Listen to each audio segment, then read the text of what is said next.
Hi, my name is Jessica Redline. Today is December 16th, 2019, and I'm going to be showing you the anatomy of a pig's urinary system.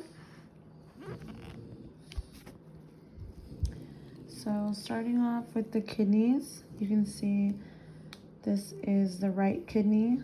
I took out the left kidney to dissect it in half.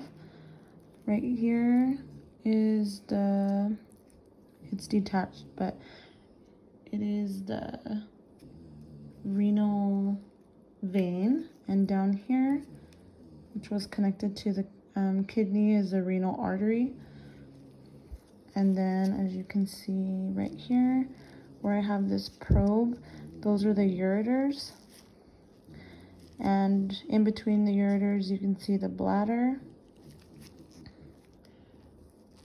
And then over here is the left kidney, which I dissected in half and I disconnected it from the urinary system.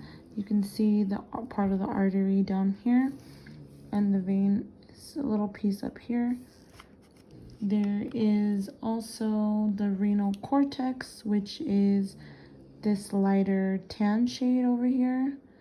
And then the renal medulla, you can see, has a different tone. It's a little bit darker on the inside. So that's the renal medulla of the kidney.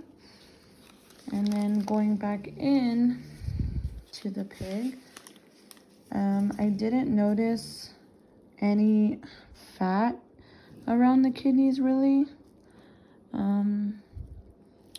As you can see, there's not much. There was the membrane that was covering it, the peritoneal membrane. You could still see some of it right here, but for some reason on this pig I didn't see much fat. I mean, if you consider, like, no, that's not even it. I was gonna say this, but that's just part of the membrane. Maybe it's a little bit of fat, but for the most part it was just covered in membrane. So yeah, so that's my dissection of the urinary system for the pig for this week. Thank you.